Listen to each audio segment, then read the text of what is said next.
Hey guys, just talking about a recap of my experience at Red Bull, what happened, what I thought of it, some of the things that occurred, and my thoughts on the set and the casting.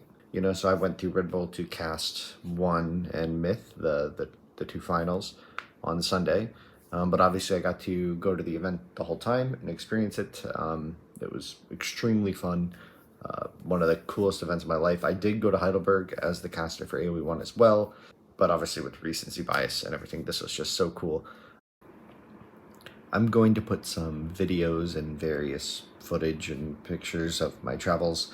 I spent a good amount of time in Malaga, which is south of Cordoba beforehand, and I'm back in Malaga now. So yeah, Thursday was my travel day, which was unfortunate because I didn't get to watch the tournament, but also a bit fortunate because I just wasn't as inundated in all the issues that occurred. There were loads of issues with the broadcast that, they delayed sets, they couldn't stream the event. It was apparently really rough. And I was only basically at the player hotel when everybody got out of the shuttle really, really late at night, and people were just really sad. And I'd almost kind of forgotten about it, right? Because you read like, oh, it's like the sets are delayed, but I was on like a bus, I was like talking to people, I was just completely preoccupied, right? So I was kind of gonna hope to catch up with the event that night, like maybe watching the VODs real quick, but there weren't really great VODs to watch, so I didn't end up watching that, which is a shame because, the tournament of this caliber, you don't want to see it, fall to technical difficulties, especially when there's, it's such a big production.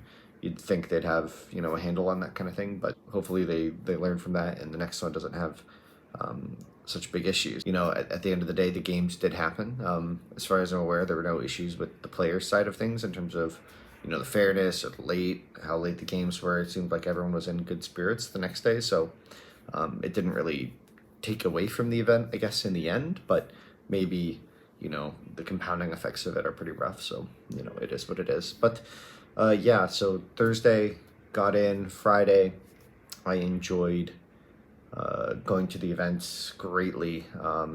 Just got to see people, talk to people, kind of get a feel for the place, a feel for the area.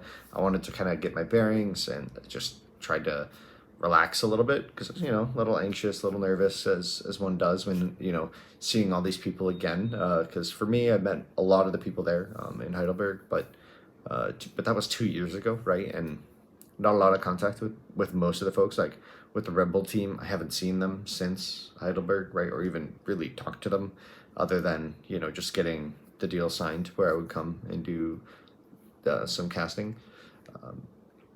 And again, I'm not like super involved in the whole production of the event. I'm really just brought in as talent to help with the broadcast at the end of the day. So for me, it's like very like I do nothing and then I just go to the event and the expectation is that I can do my job at the end of the day, right? So had some food, got to meet a lot of the staff, got to talk to a lot of the players. Was really quite nice. And obviously Saturday, I was there to watch the semifinals and the grand finals for AoE4, the semifinals of H2 and the grand finals of H4. Was really cool.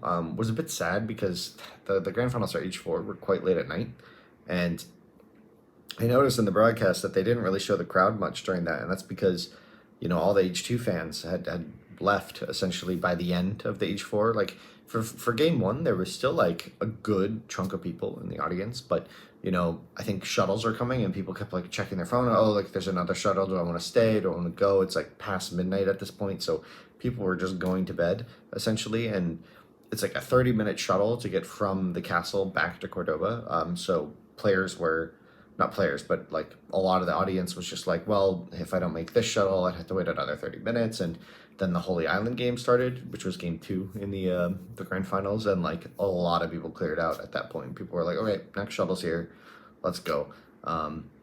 And yeah, from then on, it was like by the time Marine Lord like lifted the trophy, there were like not a lot of people. I don't want to put a number to it, but like you can imagine it was quite empty, very very empty, which felt bad for him. There were still people like cheering, like everyone kind of crowded to the front, so it's like there was still like that like little celebration. and it was cool to be there. But we need just a day specifically so that we can get the land feel for AoE4, right? Where, you know, you just get the semifinals directly into the finals. But the big thing I would say is that you like market the tickets as such. Because basically what I'd love to see is like an age 4 land with an age 4 crowd. For the rest of the events, it was like incredible, right? So going on to the next day where I was directly involved, right? So this is now talking about my role at the event was to cast AoE1 and to cast Mythology. First off, I worked with Killer Pigeon that day. Phenomenal job. We've done, I think now 5 grand finals together of various tournaments. I think we cast very well together when we're in a serious setting. I think we bring a lot of energy, we bring a lot of excitement. We're not stepping on each other's toes too much. We have some formation, some stuff with hands to just like indicate who wants to speak or if someone has something really important. But generally, I think we work quite well together. Maybe it's something where I need to be fitting more into the role, but I don't think it's necessary. I think we do quite well together. I did watch back the casts just yesterday. It's Thursday today where I'm recording this. The tournament, for one, went quite well, I thought. The reception was really good.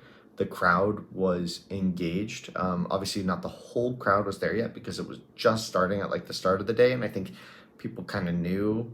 Again, it's the H2 thing, but like by the end of it, there was a huge crowd.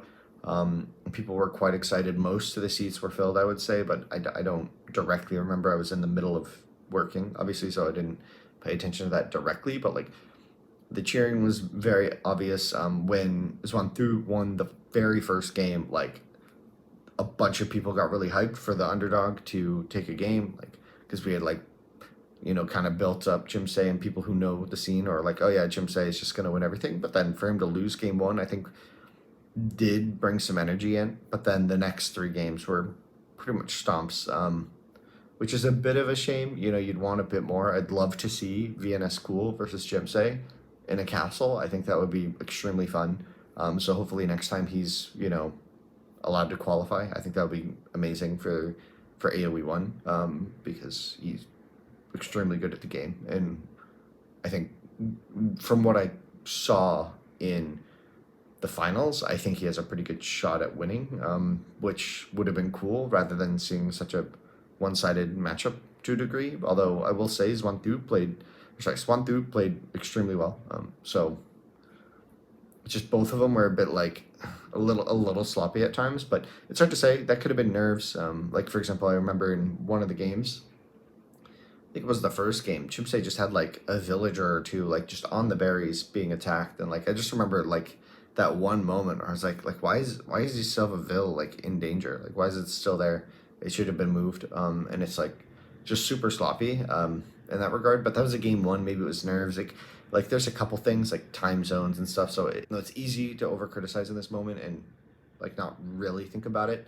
There was also this thing where I didn't read the run of show for my sets. I had read them before just to get a sense of what was happening, but then I just assumed it would be the same for AoE1, which was stupid because I didn't know that we were going to be taking breaks in between every game of AoE1 to talk about AoE2. I'm not going to really necessarily complain about that. I think it made sense. A best of 5 is very short, and I think they wanted to make sure to fill the time, but also to entertain H2 fans, so I'm not going to complain about that. I'm not saying anything's wrong there, but I just wish I had known because the first time we cut to it, I was like, what's going on? Did we have like a delay? Is there an issue? And it was like, no, players are just waiting. The players like literally played a game and then they just had to like wait for no reason, which is a bit of a shame. You'd wish it was like they just got right into the next game. You know, makes you wonder, should it have been above 7 if they needed that time? Maybe Red Bull really wanted that time to be for like the H2 fans still. I think there's pros and cons to both approaches, so I'm not really gonna like cast a judgment there, but maybe an option is to have that be above 7 if you want it to fill like almost 2 hours, right? But at least this way it didn't go over, so maybe that's best. But anyway, yeah, so Chimsei ended up winning 3-1. It was really good. The final game was like actually quite exciting, which I really, really liked. I thought it was good, exciting. and we actually got to the Bronze Age, which in that setting is weird. I was kind of expecting them to play D3. D3KT, it's just a game mode. If you're not familiar, it's just a game mode where you skip through the Tool Age and go straight to Bronze Age. It's like almost like a gentleman's rule to get to a more fun part of the game, because you get access to the wheel tech where your fills move really quick, and then you also get access to like a vast array of units. Like the game like really blossoms in Bronze Age, and so that's essentially what the players do. And then to keep the game like open, part of D3 is fast bronze, and then the other part is KT, which is no wall, no tower. So it just keeps the map open and exciting. And I would have loved to see them play that. I hope we get to see them play their setting in one of these tournaments, because I think people would be really excited to see that one day, maybe. To showcase what Vietnam players do very well would be cool. Now we can take a look at the end of Game 4 and the finale for AoE1. I'm quite pleased with my casting in this set. I don't have too many immediate notes that I can think of when watching the set back. If you guys have any notes, feel free. I'm always looking to improve, so maybe I missed something here, maybe I have a blind spot, but AoE1 casting is kind of my bread and butter, even though I haven't been super active in the AoE1 scene recently. I still felt quite confident that I could do well here, and I think I did. But yeah, let me know what you guys think. Considering that he's 13 villages up still. Xuanfu's going in for the kill. 3 cavalry going to be microing the hurt one to the back. The ranged unit's going to be helping him. The fight up the hill, is it going to be there for Chimsei? One down, second cavalry looking to fall, so a lot lost, but considering this is your biggest threat, getting rid of them might be enough to make CSDN feel comfortable about still existing, but this should now be Xuanfu's time to shine. Cavalry should be heading across the map, and he should be leaving those slingers to mop up what little is left of the aggro from CSDN. Yeah, and the Bronze Age is going to come in though, but we have to keep something clear in our minds. Yamato have a really, really solid Bronze Age. They get cheaper cavalry. That applies to the scouts and the cav in this case. So this transition with this stronger economy is going to mean full pump from these stables. A third stable coming in. We are going to see a lot of fast units on the field here. The scout, look at the vision of that. Going to be just trying to find the enemy units, trying to the Macedonians, because it's the Macedonian hoplites have a bunch of extra ranged armor, meaning the king of the melee fights is, oh, there's a hole in the wall. Uh-oh, and that's a speedy boy running away at least. Thank God for the wheels. The Cavs should be able to gap close and find a kill. And yeah, at this point, I don't think Xuan has anything at home. Right? His whole army moved up because he's looking for a counter-offensive, but the walls are already in from CSDN. It's on the granary. Those 2 cav are getting in as well, I think. Oh no, it's a follow-up. The quick walls, no! Not quick enough here, and this is a big deal. Yes, the villagers can run away, but the idle time alone, the few deaths that are racking up, you can't afford it when you're this many eco behind. Yeah, this is going to be a really painful moment here, and we even see the government center for CSDN has been built. The macro god is on his way to booming on multiple town centers. Meanwhile, the raids coming in on every single corner. The farmers everywhere going down.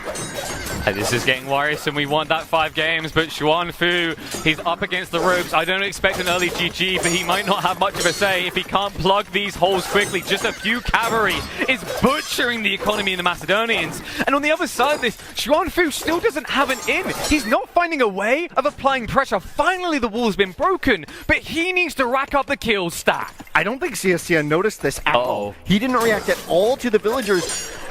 Few going down. And here's the counter-attack. More shifting across. And wait, is he doing TCs in the back? Yeah, that is multiple town centers. In this game, TCs are 200 wood only. So players spam them like no tomorrow. But there's units here going to be denying this massive investment. The cavalry with the slingers going to be enough to shred these villas apart. Meanwhile, the gold!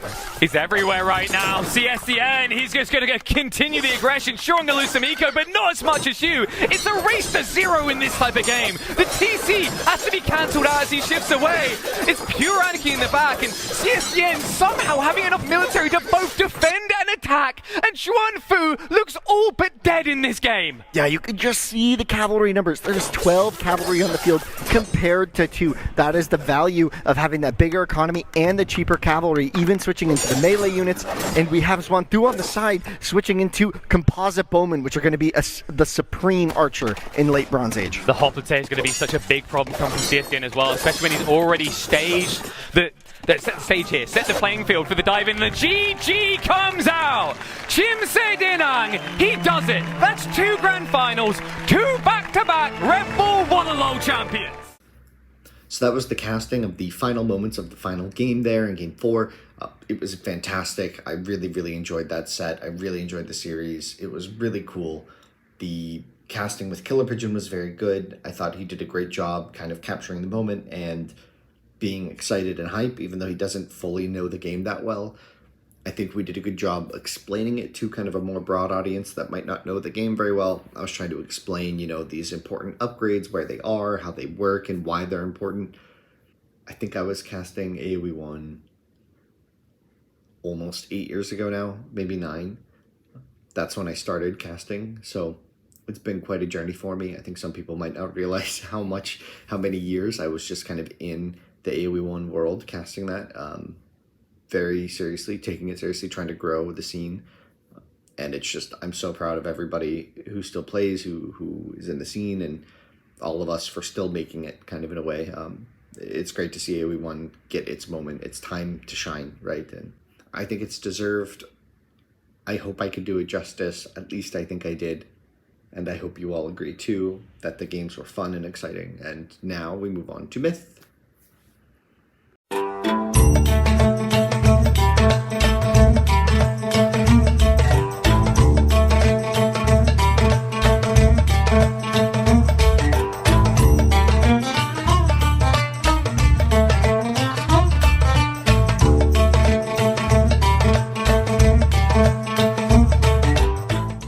Part of my day at Sunday, right? Because think about it like this: I had like 3 days at the castle to basically do nothing, to just relax, enjoy the event, eat catered food. Then on Sunday it was like, okay, go time. It was suddenly my turn to contribute, and it was really exciting. I was kind of like not anxious, but like eager to join in on the work part of things, right? Because I view casting as like a bit of a I like to take it seriously, right? I like to think about it like that. And on Myth, so Myth was the next thing. Myth was really cool. I gotta say, Myth was exciting. By the time Myth started, one had finished, and players, like, not players, but like the whole event was like pretty much packed at that point, because we were sold out both Saturday and Sunday. And so by the time Myth started, the venue was just filled with people, not all in their seats at the time, because there's sort of like a courtyard. So there's sort of like the stage area, and then like a little pathway, and then there's the player area, and then there's like a big courtyard. I think they called it like the Oasis in the broadcast, but yeah, this Oasis. So there were people all throughout there, and then there were people here. And then by the time Myth started, you could just tell it was like gonna be packed. It was just full of people. And by the time Myth started, the energy was so cool. And KP and I, we had both done a good amount of prep for Myth, right? Obviously, I'm not actively casting Myth in any capacity outside of the qualifiers and then this. So I'm aware that there's many casters who are, streaming every day, but, I did my prep, right? I think I put in the work. I studied the game. Just because I don't stream, I just want to clarify this. I don't stream the game, but I studied, I interviewed the players. I had an idea for basically every set of strats. I'm pretty sure I knew what the meta picks were going to be. I called Mista's draft almost to the major god, outside of one thing where Recon grabbed Zeus, which I thought Mista would prioritize because Ghost Lake was picked. But yeah, I was pretty happy with my analysis there in the preamble period, right, where we have to kind of like not fill, but like get people excited about what's to come. And the Mista, his setup just takes forever to set up. So we knew we were gonna have to like go for a bit, because like he's gonna go there and like kind of his fans and stuff, and they had been having issues with the PCs in the player room.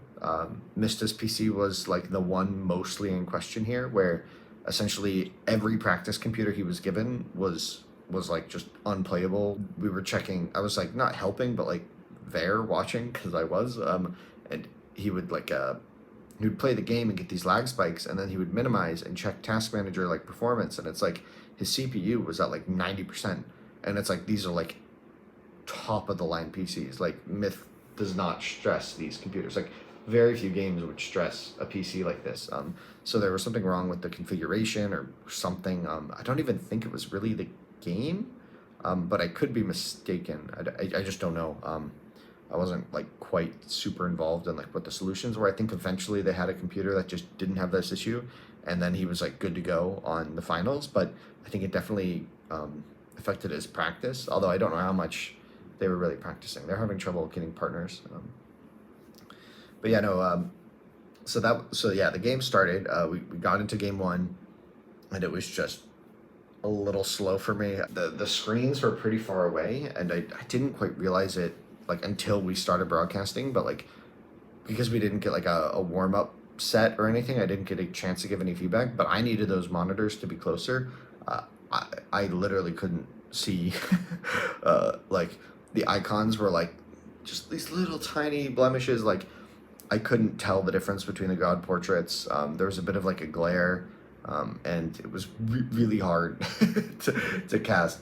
I got more used to it as the games went on, but I think in the first game I like kept like calling things the wrong thing, and I think like I also forgot 2 names of things, which felt pretty bad, because I like brought it up as something I wanted to talk about, and then like forgot the name, which is just like a bit nerves, a bit of that. I kind of want to blame it on the fact that we had just done an AoE1 set, and then we went directly, like we basically had like a 5-minute water break, and then directly into Myth talking. I would have loved it if I could have like just played a game of AoM, right? Just to like get in the flow and the zone. But because I didn't, like that first game was a little tricky for me. And then in game 2, we had that UI, like the UI swapped.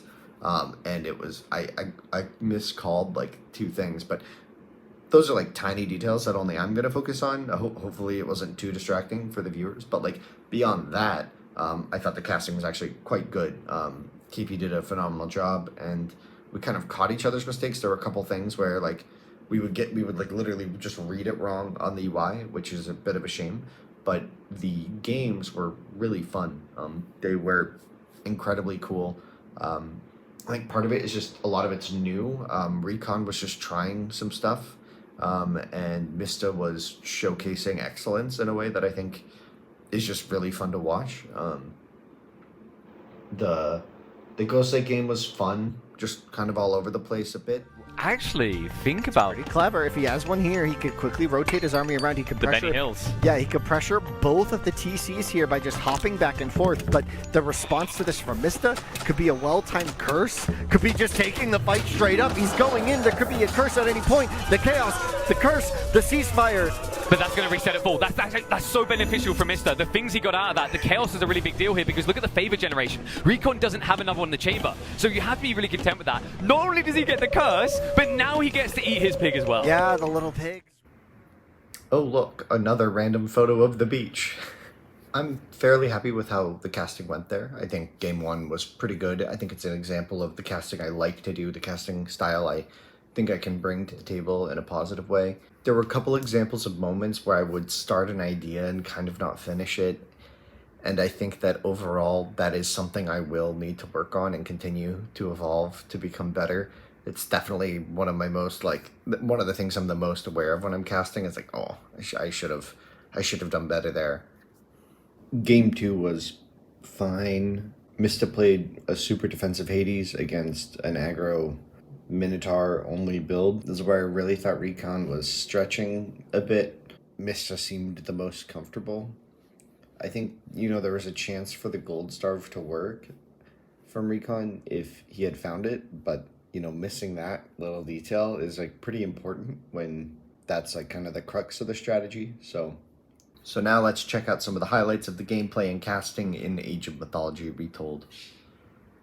The Nemean, like, you don't really want to have to waste the launch to few units, but you want to be on the south side, but instead the dive is coming in away from the line defense. So good hit around the flank here from Recon. Eco's on the front side. Resto popped on the aggression, and a reactionary one coming out too. But villages undeniably are going to be going down here, and it feels like Recon is getting more than enough damage to take a lead off of this. Yeah, we'll see if the Minotaurs can stay alive to deal damage to villages after this. It's going to be a bit tricky. North side, one of those fortresses. Earthquake on the main of Recon. Recon.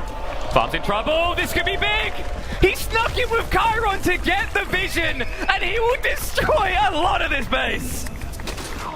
Yeah, behind that, it's going to come down to who can remax quicker. Only a 20 advantage at the moment. Recon pushing in onto these double fortresses are going to deal so much damage here. He does end up losing the enemy line. That's big because that stun, keeping on with the keeps, is a huge deal to try and defend this. Mister just using static emplacements to keep himself alive. It's pretty much just Myth units alive with a small group of heroes. Is it going to be enough to break here is the bigger issue. Medusa's also now starting to rise. Perseus on the back, right on top of those Myth units is going to be so clutch. Just dealing so much damage here. And under these double fortresses. That's it. He gets it. Definitely felt bad for Recon in that one. But then we went to game 3. We had the game 3, which was just an incredible game. It really delivered in all the best ways. It had everything we were looking for in a final game. It was a great demonstration of how to play Freyr. I think Mista showcased everything, and whenever these god powers are going off, like in game 1 when we had the lightning in game 2 on Ghost Lake, when we had the lightning storm into earthquake, in game 3 when we had hailstorm and into like just an eclipse turnaround, we had the Vidar Inferno, which it was a bit sad because it's such a big god power. It's easy to miss the impact, and the Observer did a good job, Mappy did a good job of catching it, but like sadly the things that died were on the very clipped out of screen, because there were like 9 or 10 vills building that TC, and when Vidar Inferno came in, like people didn't see the vills die, so they thought that it missed entirely, which it kind of did, but it wasn't like the worst use. Like it wasn't just a complete whiff. It did kill vills, deny a TC, and like kind of slow Recon down a bit. One after the other to try and get back in control. We see of this the game. Inferno! The Inferno? Where are we going? Where are we going? On the TC! Boom, baby! No TC for you! To just build more military, but it's hard to do when you've got 45 less maximum population. Gonna try and take a huge fight up here, try and clean up the forces of Mista. Mista split up, tried to take, he got a little greedy, he's taking the north and the south, but will it be enough? Osiris on the back here, gonna be blasting those lightning bolts into the main forces here, taking out the Myth units of Mista in the north, but is it gonna be enough? Fafnir keeps dealing so much damage. The throwing expert from behind, son of Osiris. He comes in, and remember, this guy can't be healed. On top of that, the priests weren't zapping down those Myth units quick enough. Fafnir's so tanky as well, and the Axeman wave may just crush any hope here for Recon. Son of Osiris is down, and you may need to wait a millennia to see a second. Wow. The fight goes so in favor of Mista. GG! We got to see like Myth unit swaps. We got to see Son of Osiris get taken down. Like there were exciting god power used, and the crowd loved it, man. The crowd just kept going crazy whenever something would happen that was cool, and like because Myth is a very fast-paced game, like a lot of cool things happened. So that was like a really good part of that experience, which I think in the end made the event for me just really special, because that was the end for me. Was that last game, and that was just like super sweet. I even have this little like clip I can show you of kind of my reaction afterward, just after those games, because we had a bit of a downtime afterwards. Just wrapped up the cast. That was incredible. It was really fun. I've got this crazy view from the castle. I think that might have been one of the more fulfilling moments of my life. It was really cool. I loved casting with Killer Pigeon there. We had a great time. The energy was so good in that crowd. I just feel so grateful to be here, and it was so fun. So fun. The Age 1 set I thought really delivered, honestly, at like being just fun. It was a bit short. Usually Age 1 is played in larger sets, but it is what it is. And yeah, Myth was just so exciting. The crowd being into it really helped, but anyway, just want to give an update on that. Thanks. Just sort of taking it all in at that time.